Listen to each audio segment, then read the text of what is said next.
आज हम डिस्कस करने जा रहे हैं आज बैंक निफ्टी में क्या क्या हुआ और कल क्या हो सकता है बैंक निफ्टी में। आज बैंक निफ्टी में एक गैप डाउन खुला था। इस पे हम लोगों ने कल भी एक वीडियो बनाया था। तो आज हमें स्टार्टिंग में तो गैप डाउन देखने को मिला, फिर मार्केट ने अपने आप में एक रिवर्सल दिखाया, लेकिन वो बहुत ज्यादा टिका नहीं। 48,200 पर एक हैवी रेजिस्टेंस बैठा हुआ था, जिसकी वजह से मार्केट वापस से नीचे चला गया। यहाँ पे एक अच्छा मूवमेंट दिखाई दिया था और एक अच्छी ट्रेड का टाइम था ये, तो इसमें बहुत सारे ट्रेडर ने पैसा बनाया होगा। और जब ये 48,000 से नीचे आया था मार्केट 48,100 के नीचे, तो सीधा ये रुका आके 47,900 पे, और 47,900 के बाद मार्केट उसी एक बीच में मूव करता रहा। देखा जाए तो यहाँ पे पैसा बनाने का चांस बहुत कम हो गया था, लेकिन फिर एक चांस मिला था लास्ट के सेशन में, और वो जब मार्केट 48,900 से डायरेक्ट आया था कहाँ पे 48,713 के आस, तब हमें एक चांस देखने को मिला था। ठीक है, यहाँ पे हम देख रहे हैं कि मार्केट एक ट्रेंड में मूव किया है आज और आखिरी में गिर के बंद हुआ है। अगर हम इसके ओआई बिल्डअप या अगर हम इसके बोलिंजर बैंड की बात करें, तो आज मार्केट ने अपने बोलिंजर बैंड को 2 बार कट किया है। इसका मतलब मार्केट बेरिश हो गया है। अगर हम आरएसआई की बात करें, आरएसआई भी इस समय 40 से नीचे चल रहा है। ये दोनों चीजें संकेत देती हैं कि मार्केट हो सकता है आगे आने वाले समय में बेरिश रहे। बट आप ये सोच के ट्रेड मत लीजिएगा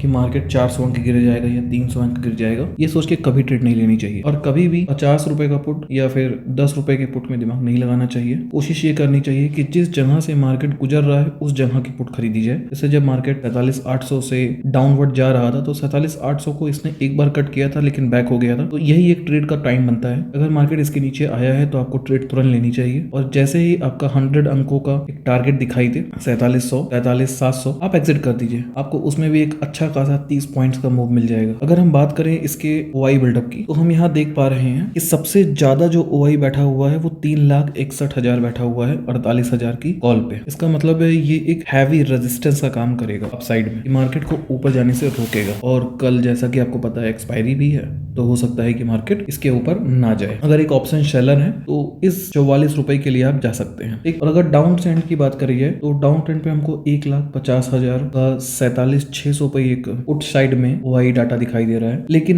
मैं आपको इसके लिए सजेशन नहीं दूंगा, क्योंकि मार्केट इस समय बेरिश है, तो मार्केट नीचे कितना भी जा सकता है। प्लीज आप पुट सेल करने से आप बचें। पुट सेल मत करिए, कोशिश करिए या तो पुट बाई करिए या तो कॉल सेल कीजिए। ठीक है ना। दूसरी चीज, अगर आपको मार्केट 600 के नीचे दिखाई देता है तो फिर मार्केट 300 तक जा सकता है, और यहाँ पे ओआई बिल्डअप होता हुआ आपको कल दिखाई दे सकता है। इसके लिए हम सुबह डिस्कशन करेंगे। हम आपको सुबह एक लाइव ट्रेड देंगे, में हम बताएंगे 11 बजे तक कि क्या ओआई डेवलप हो चुका है, किस साइड मार्केट का मूवमेंट हो सकता है। ये सिर्फ एक प्रेडिक्शन है, ये ऐसा होगा नहीं। तो आप इन बातों का ध्यान रख के ट्रेड किया कीजिए, जिससे आपको लॉस कम होगा और हो सकता है बेनिफिट भी अच्छा हो जाए। अगर हम आज के मार्केट में बात करें, तो आज जैसा कि आप देख पा रहे हैं 22 जनवरी को जो हमारी FIIs है उसने 1600 करोड़ की लगभग बाइंग की है, और जहां DIIs ने 1900 करोड़ की सेलिंग की है। तो अगर हम नेट देखें तो लगभग निकल के आते हैं 350 करोड़ की सेलिंग, लेकिन मार्केट इससे ज्यादा गिरा है। इसका मतलब है कि ओनली DIIs ने सेल नहीं किया है। यहाँ पे हमारे जो रिटेलर है, रिटेलर ने भी दबा के सेल किया है, और अगर रिटेलर ने दबा के सेल किया है तो मार्केट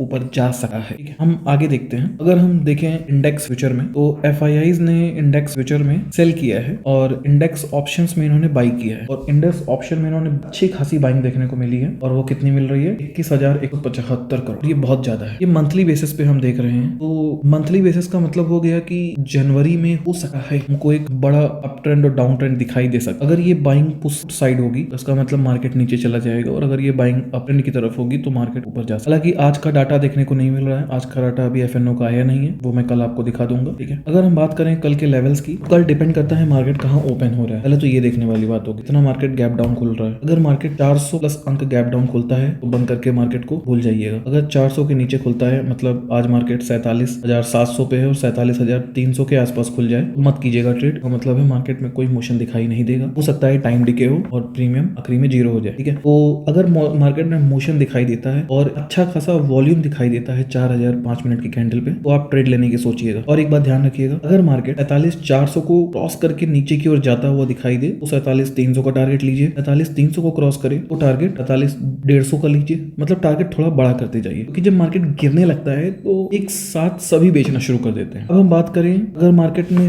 सपोज दैट एक अपवर्ड मूव आ जाए और ये क्रैप हो, लोगों ने पुट के, हर आदमी को यही दिख रहा है पुट में पैसा बन रहा है, तो ऑब्वियस है किसी का नुकसान तभी किसी का फायदा होना है। तो अगर ज्यादातर लोगों ने पुट में बाई किए होंगी तो ऑब्वियस है मार्केट ऊपर चला जाएगा या वहीं रहेगा। ज्यादा चांसेस मार्केट के वहीं रुकने के हैं। लेकिन अगर मार्केट अप ट्रेंड में जाता है, अगर 45,700 के ऊपर गैप अप ओपनिंग होती है, या फिर हो सकता है मार्केट एक बार 47,600 को टच करे और फिर अपने आप को ऊपर ले जाए, तो आप तुरंत कॉल मत बाई कीजिएगा। पहले मार्केट को 47,800 के ऊपर जाने दीजिए और फिर वापस आके यहाँ रुकने दीजिए। अगर मार्केट रुक के यहाँ से एक ग्रीन कैंडल दिखाई देती है, अगर यहाँ पे आपको एक ग्रीन कैंडल दिखाई देती है, तो आप बाई कीजिएगा और टारगेट रहेगा आपका 48,000। यहाँ पे एग्जिट कर दीजिएगा। के बाद अगर मार्केट इस जगह को सपोर्ट लेके ऊपर जाता हुआ दिखाई दे, तो आपका टारगेट हो सकता है 48,200। इस तरह से आप ट्रेड लीजिएगा तो आपको लॉस कम होगा, हो सकता है एक अच्छा मुनाफा देखने को मिले। कल एक्सपायरी है तो हो सकता है आपका पैसा डबल भी हो जाए। इसी के साथ थैंक यू। अगर आपको वीडियो अच्छी लगी हो तो please share and like my video, and please channel को सब्सक्राइब कर लीजिएगा, ताकि मॉर्निंग में हम अगर 10 से 11 बजे के बीच आपको एक लाइव अपडेट दे सके तो आप तक जल्दी पहुंच जाए। Thank you so much.